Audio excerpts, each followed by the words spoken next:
You had a question in the back. Rita, I'll come to you 1 second. He had this. Matthew Miller, I'm president. I live on Sunset Road. My question is for the Oyster Bay Cove Police. Do they have a policy of how often they patrol the public roads versus the private roads in a given year? There is no distinction between public road and private road. All roads have to be patrolled. My second question is this: how did the 45% of the cost sharing variable for the expenses? How was that negotiated, or what was the thought process behind it? Yeah, no, it's a good question, and the other question would be, Mike Fleming submitted his report in June of 2011. What took you so long to get to this point? So these contracts are not easy to negotiate, and there were a lot of components and there were a lot of concerns on both sides. And so understand that from Oyster Bay Cove perspective, they are increasing their police force and taking on significant risks. Some of the components of that 45%, they have no control over it. So for example, pension fund contributions is set by New York State. So they have no control. They cannot project. I mean, we could not project 2 years ago. We can't project this year what the real number will be. So that's a variable. Let me just finish, and that'll probably make sense. The healthcare benefits is the same one of those things, which is, again, it's a big variable and there's a significant risk. Workers' comp is another one of those which, is something which is a variable that you have no control over. And the fourth one is overtime, because, that's also a variable depending upon a lot of other factors. So they were very uncomfortable with giving us an absolute fixed cost, which is where the negotiations stalled a few times, because they would have, so let's say the pension fund contribution jumped up 20%. Well, they are going to be in a hole, or, So we decided to come up with this variable component. Now, if you were asking how come we came up with that 45%, 55%, okay, if you look at the two villages, the assessed value of both villages is almost, total assessed value is almost exactly 45, 55. The population of two villages is almost 45, 55. The number of homes, as a matter of fact, are exactly 45, 55. So there were a number of, they are a larger village, and I wish I could take credit and say we were better negotiators. We said 45 we'll give you and we won't take 50, but that was not the case.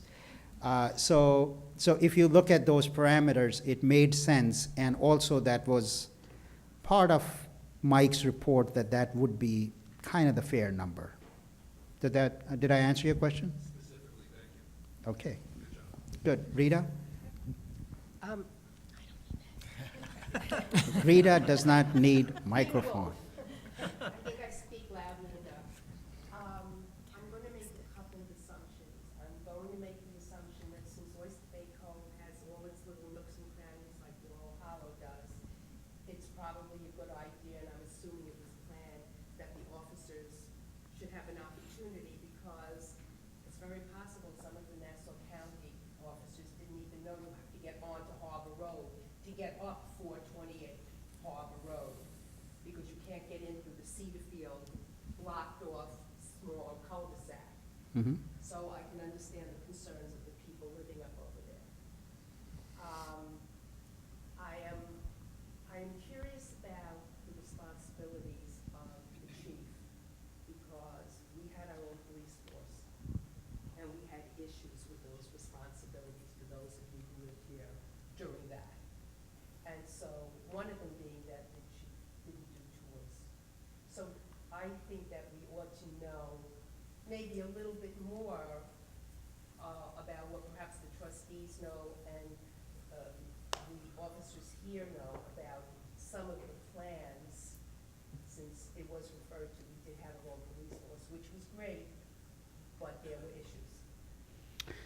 Okay, no, I understand that, but all I can tell you is at this point, Chief Cronin has been a resident of the area for 30 plus years. Tell me if okay? Yeah, a lifelong So resident. I don't think there are nooks and crannies that the chief does not know. And obviously, he being the leader of the rest of the police force, I'm sure, you know, he has trained them well.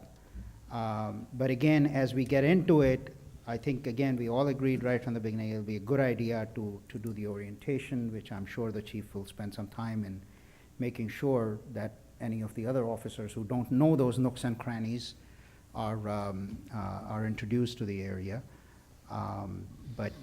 Yeah, so I hope that answers your question. Mrs. Parker? Miss Parker. Miss Parker, I'm sorry. My name is Gloria Parker. Yeah. Thank you, dear. And I have been resident, I have laryngitis, I'm sorry. I have been resident of Laurel Hollow for over 40 years. How many years have some of you been over 40 years here? How long? 43. Oh, great, okay. I was here in 69, what would that be about? Oh, okay, yes, we have something in common.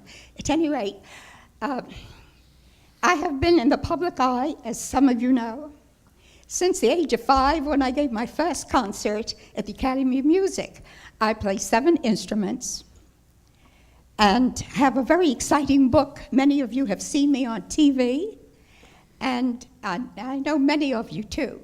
When I was growing up, we could sleep with our doors and windows open. Can we today? It's I too wouldn't cold. venture It's it. too cold to do that anyway. Well, that's cute. But, We need some fresh air sometimes, at any rate. You just cannot cut back on the police. They are our safety net in the world that we have become drug-oriented and inundated with evilness. Only this Sunday, all of a sudden, my lights went out. Somebody was, what are they, texting, casting? What do they do that in the car while they're driving? That's what they should be given tickets for. They don't, concentrate on driving. He hit the pole on Stillwell Lane. There's little Gloria Parker, no lights, no nothing. Everything went dead. My garage door was up. I called the police department of the 2nd Precinct. They were there in no time. Now, little me could not reach that thing to pull the door down, and I wasn't going to be without a garage door closed in this neighborhood. Well, what's happening today? You just cannot cut back on it. It's much too dangerous. I think 100 times before I would take a baby aspirin. Yet people drive around with drugs and everything in their systems. I don't know how they do it. Yet, to tell the truth, Haagen-Dazs is my thing. So, really, it is. Coffee ice cream especially. The Nassau County Police is renowned throughout the state of New York, as well as being the best trained in the country. And you imagine the officer was there in no time when I called him, with the garage door up and no lights, no nothing. Everything went bad. There are, what? What was that? No. Okay. They do provide the best service for the village of Laurel Hollow. They are familiar with the terrain, the territory, and the residents of our village. For any officer away from our village, if you needed an officer to come to the village, it would take too long a time to arrive for emergency calls. Saving tax dollars to jeopardize our security and our lives is not a very wise decision.